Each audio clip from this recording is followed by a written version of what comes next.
पूरी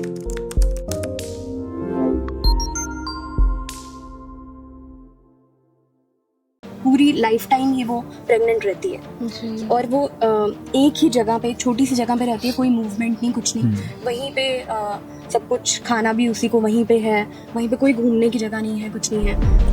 Every year 9 million people die because of hunger. उनको खाना नहीं मिलता। 1 लीटर दूध के लिए आपका 1000 लीटर पानी लगता है और 1 किलो 20 के लिए आपका 1500 लीटर पानी लगता है। तो आप बीइंग वेगन बहुत पानी बचाते हो। और इस बात को मुझे लगता है ठीक से प्रमोट नहीं किया गया। Maybe I don't know what is the reason इसके पीछे। रीजन इसके पीछे पता सबको है, मानना कोई नहीं चाहता। क्या हमें ये सारी बातें, अभी ये जब लोग दिखेंगे, अब कितने लोग अचानक से बन जाएंगे वीगन। बिल्कुल। ह्यूमन तो सेल्फिश है ही, वो पहले अपना सोचेगा। बट मैंने ऐसे एग्जांपल्स देखे हैं। हम लोग वीगन कॉन्फ्रेंस में गए थे मुंबई। लोग मुंह पे उनके एसिड फेंक देते हैं और ये वही गाय हैं। जब तक वो गाय दूध दे रही थी हम निचोड़ रहे थे, अब वो गाय दूध नहीं दे रही तो हमने।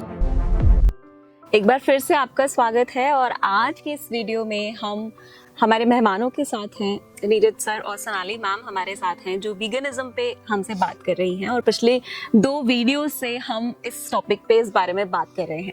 इसके बारे में बात करना बहुत ज़रूरी है क्योंकि बहुत सारी गलत फहमियाँ इसके साथ जुड़ी हैं, बहुत सारी लैक ऑफ इन्फॉर्मेशन इसमें है जिसकी वजह से लोग इसको ठीक से अपना नहीं पाते या अपनाने के बावजूद फेल हो जाते। आज कुछ और इम्पॉर्टेंट कॉन्सेप्ट्स के बारे में हम इसमें बात करने वाले हैं। अभी तक हमने बात की इनके सफ़र की और किस तरह से ह्यूमंस को ये बेनिफिट कर सकता है उसके बारे में, और कुछ मिथ्स भी ब्रेक किए हमने पिछली वीडियो में। आज की वीडियो में हम खास तौर से बात करने वाले हैं हमारे नेचर के बारे में, जो दिनों दिन डिस्टर्ब हो रहा है, स्पॉइल हो रहा है और डिक्लाइन होता जा रहा है। तो क्या वीगनिज्म का रोल नेचर को प्रिजर्व करने में भी है? इसी के बारे में बात करने हमारे साथ सर और मैम मौजूद हैं। तो सर, आपसे जानना चाहूंगी मैं कि क्या नेचर को प्रोटेक्ट करने में भी वीगनिज्म का कुछ रोल है या सिर्फ एक ये इमोशनल वाला कॉन्सेप्ट है कि हाँ, एनिमल्स को नुकसान नहीं पहुंचाना है या उनको हार्म नहीं करना है, उतना ही? काफ़ी बड़ा रोल है। अगर आप वेगन होते हो तो आप काफ़ी चीज़ें बचाते हो। तो इसका हम कुछ ऐसा समझते हैं कि जब जितना भी क्लाइमेट चेंज हो रहा है, इसके पीछे यूएन के अगर वेबसाइट में जाओगे, उन्होंने 5 रीजंस लिखे हुए हैं, जिसमें से जो मीट ईटिंग है और डेयरी जो एनिमल इंडस्ट्री है वो पहले 5 में आता है। जितनी भी लैंड है जो धरती पर यूज़ होती है कल्टिवेशन के लिए, इसमें चाहे आप फसल उगा रहे हो या आप मुर्गियाँ पाल रहे हो या भैंसें पाल रहे हो, उसमें से अराउंड 80% सिर्फ एनिमल कल्टिवेशन के लिए यूज़ होती है और आपका 20% जिसमें आपका इंसानों के लिए खाना बनता है। तो 80% के अंदर अब उसमें गाय भैंसे पाली जा रही है, उसमें मुर्गे पाले जा रहे हैं, उसमें उनका खाना उगाया जा रहा है।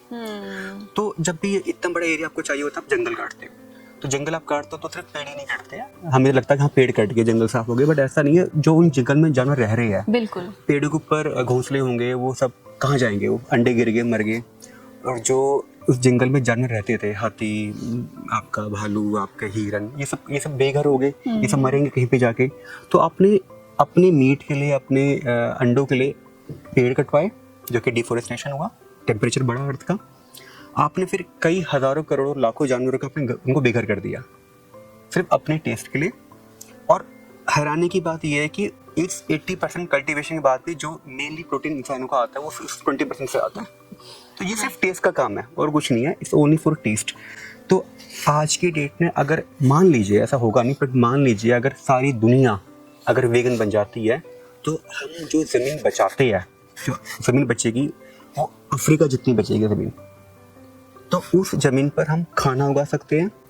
Every year 9 million people die because of hunger. उनको खाना नहीं मिलता।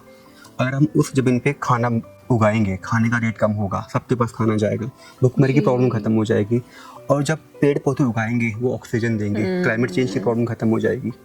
तो यस, बीइंग वेगन आप बहुत कुछ बचाते हो। 1 लीटर दूध के लिए आपका 1000 लीटर पानी लगता है और 1 किलो 20 के लिए आपका 1500 लीटर पानी लगता है। तो आप बीइंग वेगन बहुत पानी बचाते हो, बहुत ऑक्सीजन बचाते हो, एनिमल्स की जान तो बचाते ही बचाते हो, उनका घर, उनका पूरी स्पीशीज बचाते हो आप। तो राइट, ये बिल्कुल ट्रू है। तो ये एक पॉइंट नहीं है, पूरा थॉट है, पूरा का पूरा, मतलब क्या कहूँ मैं इसे, इतना ह्यूज लेवल पे चेंज हम ला रहे हैं ना जी। वीगनिज्म अपना के, और इस बात को मुझे लगता है ठीक से प्रमोट नहीं किया गया। Maybe I don't know what is the reason इसके पीछे। रीजन इसके पीछे नियत है, पता सबको है, मानना कोई नहीं चाहता। क्या हमें ये सारी बातें अभी ये जब लोग देखेंगे, अब कितने लोग अचानक से बन जाएंगे वीगन। बिल्कुल। हम लोग हमेशा जब भी कोई अज्यूम करते हैं या कोई बहाना देते हैं, वो हमेशा हमारे मतलब की तरफ होता है। तो राइट, तो हमारी नियत है और कुछ नहीं। मुझे लगता है टेस्ट से ज्यादा आदत है, क्योंकि कंफर्ट जोन से निकलना कोई नहीं चाहता। राइट। तो अगर आप एक बार निकल के देखोगे तो मुझे लगता है, जैसे मैंने दूध में बताया आपको, वैरायटी शायद ज्यादा ही है। बिल्कुल बिल्कुल। So there is a big picture behind, उस पिक्चर को देखने की जरूरत है रादर देन टेस्ट की। और अगर सिर्फ उसे देखेंगे तो शायद ये टेस्ट बहुत ही छोटी सी चीज लगेगी और छोड़ना भी आसान हो जाएगा। सो बहुत ही अच्छा लगा, क्योंकि आपने इतना अवेयरनेस लोगों में दिया, इतना इन्फॉर्मेशन दिया, ऐसे ऐसे फैक्ट सामने रखे जो शायद मुझे लगता है, मेरे लिए भी मतलब मुझे लगता है कि सर इसको एक छोड़ने से या सिर्फ एक मेरे इसको छोड़ने से क्या फर्क पड़ने वाला है, लेकिन actually it will make a lot of difference, huge difference. और एक चीज़ और मैं आपसे जानना चाहूँगी, जैसे specially at the time of pregnancy या जब लैक्टेटिंग होती है मदर्स, तो डॉक्टर्स ही उनको बोलते हैं कि आप मीट लीजिए या आप डेली एग्स लीजिए। सो डेफिनेटली हेल्थ के लिए कुछ ना कुछ बेनिफिट होगा उसका। तो क्या उस कंडीशन में भी जब ज्यादा रिक्वायरमेंट्स होती हैं इन चीजों की, उसके भी कुछ ऑल्टरनेटिव्स हैं, या जैसे सर ने बोला कि सर्वाइवल पे जब बात आ जाती है तो इट्स ओके टू कंटिन्यू? सो हाँ, डेफिनेटली अगर सर्वाइवल पे बात आ रही है तो आप कंज्यूम कीजिए। ऑब्वियसली आप सेल्फिश, ह्यूमन तो सेल्फिश है ही, वो पहले अपना सोचेगा। बट मैंने ऐसे एग्जांपल्स देखे हैं। हम लोग वीगन कॉन्फ्रेंस में गए थे मुंबई लास्ट ईयर। सो वहाँ पे ऐसे एग्जांपल्स भी देखे हैं जहाँ पे जो लेडीज़ हैं वो लाइफ टाइम, काफ़ी लंबे टाइम से वीगनिज्म फॉलो कर रही हैं, और प्रेगनेंसी के दौरान भी, प्रेगनेंसी से पहले भी और प्रेगनेंसी के बाद भी वो लोग वीगन ही रही। अपने बच्चों को भी उन्होंने वीगन डाइट ही दी, कोई दूध का यूज़ नहीं किया, कोई मिल्क प्रोडक्ट का यूज़ नहीं किया। तो ये पॉसिबल है, but at the same time आपको हेल्थ का भी अपना ध्यान रखना पड़ेगा। जो जो चीज़ें डॉक्टर आपको बोलते हैं कि दूध पीना चाहिए, वो आपको जानना पड़ेगा कि क्यों पीना चाहिए, उसका रीज़न क्या है, उससे क्या आपकी कौन सी बॉडी के मिनरल्स, विटामिन पूरे हो रहे हैं, आप वो किन चीज़ों से पूरा कर सकते हो, वो जानने की ज़रूरत है। थोड़ा सा अगर आपको थॉट अपना, इस कंपैशन अगर आप हो गए हो, तो आपको थोड़े से एफर्ट्स तो लगाने पड़ेंगे, आपको चीज़ें देखनी पड़ेंगी। मोरिंगा पाउडर हम लोग लेते हैं, चिया सीड्स हम लेते हैं, हम लोग पंपकिन सीड्स लेते हैं, इनमें बहुत सारा फाइबर है, बहुत सारा कैल्शियम है, बिल्कुल ज़रूरत ही नहीं है दूध की। सो ये प्रेगनेंसी में भी बिल्कुल कोई प्रॉब्लम नहीं है। मुझे लगता है इंपॉर्टेंट है कि आप डॉक्टर से बात करो, डाइटिशियन से बात करो, और उनको बोलो कि मुझे वीगन डाइट चार्ट बना के दो आप, सिंपल सा, और उसको फॉलो करेंगे। आपको अपने माइक्रो और मैक्रो न्यूट्रिएंट्स आपको ध्यान रखना है, और वीगन डाइट पर भी आप you can spend your life without any issues. Very right. So मुझे लगता है अवेयर होना ज्यादा जरूरी exactly. है, सवाल पूछना जरूरी है कि क्यों लेना है। अगर डॉक्टर परेशान होता है तो भी इट्स ओके, परेशान होने दीजिए, बट अवेयरनेस ज्यादा जरूरी है। जब आप इस क्यों को जान जाएंगे तो डेफिनेटली उसके ऑल्टरनेटिव्स भी आपके पास आ ही जाएंगे। कहावत भी है इंग्लिश में, when why is clear how becomes easy. Yes, very true. और मुझे लगता है डॉक्टर की परेशानी, उनके क्वेश्चंस पूछने की परेशानी से ज्यादा परेशान होती है गाय। बिल्कुल, वो कंसिडर ज्यादा करना चाहिए जी। So at the end winding up के लिए कुछ आप मैसेज देना चाहें, या ऑल्दो एक लार्ज मैसेज तो आपने दे दिया है, बट इसके अलावा कुछ टिप्स या कुछ ऐसी चीजें जिससे इसको शुरू करना थोड़ा इजी हो जाए? बहुत बड़ा टास्क ऑल्दो नहीं है, स्टेप बाय स्टेप चलेंगे तो सब इजी है। तो just a few guidelines from your side कि किस तरह से इसकी शुरुआत की जा सकती है। राइट, क्या बताना चाहेंगे? हाँ राइट, पहली चीज़ तो आप ऑल्टरनेटिव ढूंढिए, और आजकल तो इतने सारे वीगन इन्फ्लुएंसर हैं, वीगन एथलीट्स हैं, आप उनकी वीडियोस देखिए, वो लोग क्या खाते हैं उनको फॉलो कीजिए, और इजी है, वीगन बनना बहुत आसान है। मेन हमें दिक्कत आती है अब नियत की, कि नियत नहीं होती। आप जाइए किसी दिन गौशाला में, देखिए क्या हाल होता है गायों का। आप किसी दिन सड़क में रहिए, आप जो सड़क पे गाय होती है उनको क्या क्या झेलना पड़ता है, कहाँ से मार खा के आती है, लोग मुँह पे उनके एसिड फेंक देते हैं, और ये वही गाय है, जब तक वो गाय दूध दे रही थी हम निचोड़ रहे थे, अब वो गाय दूध नहीं दे रही तो हमने उनको सड़क पे फेंक दिया। तो आप जाए और देखें कि क्या क्या होता है हमारे दूध पीने की इस अननेसेसरी आदत से उनके साथ। तो थोड़ा सेल्फ इंट्रोस्पेक्शन कीजिए, और आपको पता चलेगा कि एक छोटी सी आदत की वजह से सफरिंग कितनी बड़ी हो रही है, और वो एक ऐसी आदत है जिसकी ज़रूरत बिल्कुल भी नहीं है। तो नीयत हमारी बदलेगी तो सोल्यूशन अपने आप आ जाएंगे। मुझे लगता है मैं 2 मूवीज़ रेकमेंड करना चाहूँगी। एक डोमिनियन, एक बहुत अच्छी मूवी है, और एक माँ का दूध, जैसे मैंने बताया जी। ये दोनों मूवीज़ में आपको बैकग्राउंड पता चलेगा। जैसे कि उन्होंने बोला कि नीयत होनी चाहिए और आप जानने की कोशिश करो कि पीछे हो क्या रहा है। बिल्कुल। तो दूध आपका, वो पैकेट आपका दूध का कहाँ से आ रहा है, एक बार वो जाके देखो। आप डेयरी फार्म्स में जाइए, अगर नहीं जा सकते ये 2 मूवीज़ देखिए, नहीं तो बहुत सारी वीडियोस हैं वो आप सर्च कीजिए। आप देखिए कि बैकग्राउंड क्या है। एक गाय है जो जिसकी लाइफ स्पैन ही 12 से 15 साल होता है, और वो लाइफ में उसको कम से कम वो 13 बार वो प्रेग्नेंट होती है।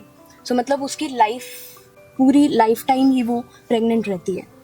और वो एक ही जगह पे, एक छोटी सी जगह पे रहती है, कोई मूवमेंट नहीं, कुछ नहीं। वहीं पे सब कुछ, खाना भी उसी को वहीं पे है, वहीं पे कोई घूमने की जगह नहीं है, कुछ नहीं है।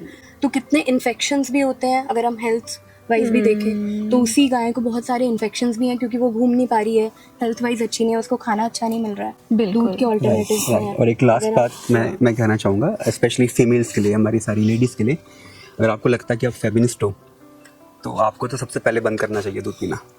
जी बिल्कुल, very true and I opening conversation I would say. बहुत इमोशनल भी फील हो रहा है और लग रहा है कि कितने मिस्टेक्स अब तक हम करते आ रहे हैं, अननोइंगली भी शायद और नोइंगली भी। सो डेफिनेटली आप कोशिश कीजिए, शुरू कीजिए, ऑप्शंस बहुत हैं। कुछ सवाल हैं तो उनके लिए भी हमारे पास एक्सपर्ट्स हैं, आप टाइप कीजिए क्वेश्चन और हम उनका आंसर डेफिनेटली देंगे। So once again thank you so much sir, thank you so much ma'am for being with us और sharing so much of information about veganism. Veganism is not perfection. सो अगर आप perfection की तरफ जाओगे, बहुत सारे लोग हैं, हमारे घर में भी हमने लोग देखे हैं, वो यही बोलते हैं कि हमारे इस करने से क्या हो जाएगा, हम 1 गिलास दूध नहीं पियेंगे आज का तो उससे क्या हो जाएगा। बट मुझे लगता है ये परफेक्शन नहीं है, वीगनिज्म बहुत उससे आगे है। सो आप शुरुआत कीजिए, हमने ऐसे ही शुरू किया था। हमने घर में सिर्फ दूध स्विच किया था, हम सोया मिल्क लेकर आए थे, उसकी चाय बनानी शुरू करी थी, उसके बाद वो जर्नी चलती रही। Now we are 100% vegan. That's great, wonderful to hear that. Thank you so much. Liver, kidney, lungs, skin, दिल, पेट, घुटने, सिर, पैर या बॉडी के किसी भी पार्ट से जुड़ी हो कोई भी समस्या, अभी कॉल या व्हाट्सएप करें और घर बैठे समाधान पाएं 6209123456 पर। हाँ जी, अब सब बीमारियों का इलाज है बहुत आसान। आपकी सेहत से जुड़ी हर समस्या का समाधान मिल रहा है घर बैठे। अब आप दुनिया के किसी भी कोने से टॉप प्लैनेट आयुर्वेदा एक्सपर्ट से ऑनलाइन बात करें, परामर्श लें और दवा की भी करवाएं होम डिलीवरी। हेल्थ प्रॉब्लम्स कोई भी हो, सोल्यूशन सिर्फ एक, www.planetayurveda.com। पूरे प्लैनेट की सेहत का नंबर 1 साथी।